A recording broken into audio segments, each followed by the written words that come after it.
Hi YouTube fam. We're going to talk about the 5 love language and explain it so a baby can understand. This is Joshua Ward with Z Change Me, and we're going to talk about it in detail right after the intro. See you in a bit.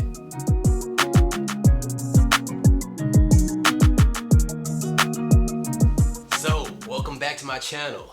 This is Joshua Ward with Z Change Me, and we're going to talk about the 5 love languages, and I'm excited to talk about it because it's a fundamental way to understand relationships between not just the lover of your life, but also your kids and your parents and co-workers, and understanding these aspects can help you in so many different ways. But before we talk about that, let me tell you about my channel. We talk about relationships, this is what we're talking about.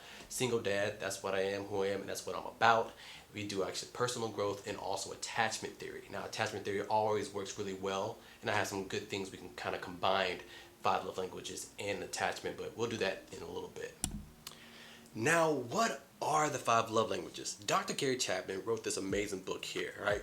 In this book, he talks about that these 5 love languages are a huge importance of understanding how people want to be loved and how you can maybe explain to the people how you want to be loved. And they use these 5 love languages to be able to explain these things.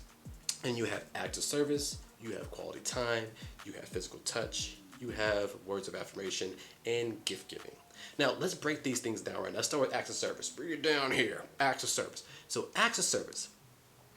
So, what happens is pretty much saying, like, what are you doing to go out of your way to actually add value and make somebody's life easier?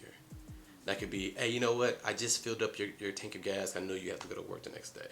That could be sitting down with your kid and doing the homework with them and just sitting down and going all through that to help them, and then maybe staying up all night studying so you can help them with the next chapter next day. That's acts of service.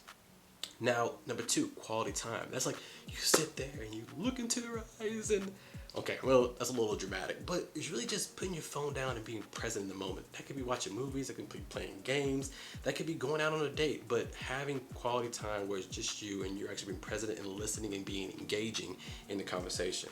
They say in relationships you should have 1.5 hours a week of just communicating, just to catch up on daily lives so your lives don't separate like this.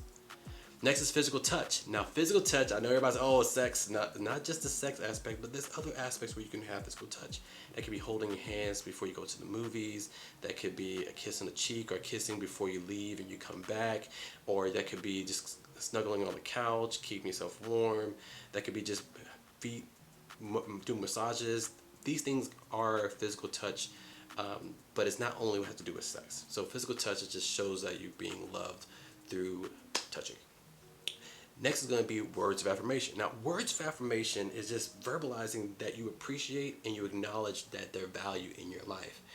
They need to hear it. That could be, I love you. Like, hey, I appreciate the things you do every day. I mean, I think a good goal is to be able to say, regardless of the person's order of their love languages, to one thing why you appreciate them for them every day. It's a great practice to have to just in general keep up on those aspects, even if words of affirmation is on the low end. But just want to be verbalized, appreciated for what they do. And then you have gift giving. So gift giving is, a lot of people think, oh, I don't want to, I mean, somebody's a gold digger, they want money, but it really doesn't have to do with the cost of it. It's the thought of the gift. There's 2 ways you can look at it. They want to make sure, okay, when you're away from that individual, are you thinking of them? All right. And so they want to make sure that you're a priority in their mind, even when you're not in front of them.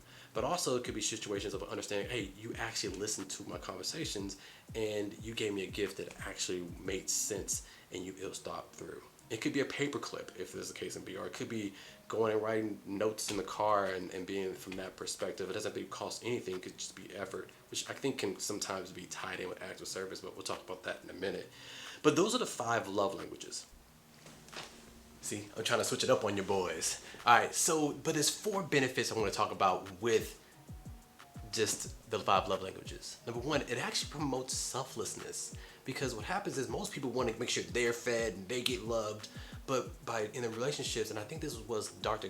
Gary Chapman's main focus, was trying to make sure that you become selfless in a relationship and understand that what they need to be loved. And if both people are trying to understand what other person's being loved, then the relationship ends up flowing out of selflessness instead of me, right?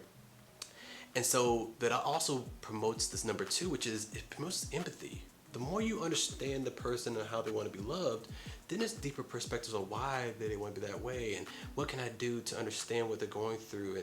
And what happens is it makes you understand them more, which produces the next part, which is more intimacy. The more you understand that person, the person feels like they have those cups filled of their love being intact, it's easier for them to communicate and open up about more things, which help you have a deeper understanding and which will produce love, which I have another video that talks about that, how you know somebody's in love in situations of intimacy and all that. That's in another video. But then lastly, it produces like personal growth. Like you start to have to look within inside you. What's preventing you from giving that love languages? What is preventing you from growing yourself to make sure you can build on the skills you have and be more creative and be able to provide more love for the person you have. So by doing these things, it just brings you closer, have a better understanding of each one of another, and it just really just provides a lot more peace. But there's things you got to consider. Let's go into that. So I'm back to my original spot. Now there's 6 things to take consideration, all right? And number 6 may be the most important. Number 1, don't track the love languages. Oh, I gave you 5 love languages, and so you should be giving me more. That's the beginning of the end. When you start tracking these things, in tracking anything in relationships, it starts to be the beginning of the end. What you have to understand is sometimes, depending on what season that other person's in, you may have to do 5 acts before you get 1 because they may need it. If you're in a healthy relationship, that should be okay because it should be reciprocated when you're in those situations yourself. Now, if it's 100 to 1 or 100 to 2 ratio, you know, probably need to reevaluate if that relationship's even equitable. But there's this great story with a compound effect where this guy, he wanted to show his love for his wife, so he started writing down every day one positive thing that she's done, and he was going to give it over the end of the year and gives it as a gift to his wife. But what the crazy thing was, he started actually, as he started writing those notes, he started realizing he started to love his wife more. He started treating her better. What's even more crazy was that because he was treating her better, she started treating him so much better. And that's what sometimes our relationships are. It should not be tracked, but you're doing it because you feel like the relationship is what it needs to keep the relationship keeping going. Right? Number 2, you know, everybody wants to receive a certain type of priority on love languages, and they think that other people want the same thing they want, so they'll give what they want. But you have to truly understand what they want, all right, and give them what they need, and it should be done vice versa. All right, that's number 2. Number 3, you need all of those love languages. There is some that will be higher priority, but over time, all 5 of them should be utilized in a healthy relationship. And that leads to number 4. But number 4, sometimes when you're getting enough of second and primary love languages, the other love languages start to become weighted more. Like somebody says, I don't like love, I don't like words of affirmation. But if you give them acts of service and quality time at the way that they feel like they need, then when you say, hey, I love you, it holds more weight now than somebody just saying initially. So it can actually elevate the other love languages if the primary ones are being filled. And number 5, you can actually feel multiple love languages at one time. If I give somebody a massage, that's acts of service and physical touch. If I give a gift and give a good explanation of why you appreciate them and why you got them a gift, now you're getting words of affirmations and you're getting gifts. And gifting a vacation, all right? That could be gifts and also an act of service. So when you understand those things, you can start to maximize how you're filling those cups based on those situations. And number 6, this does not fix underlying problems in the relationship, cheating, etc., or either individual traumas.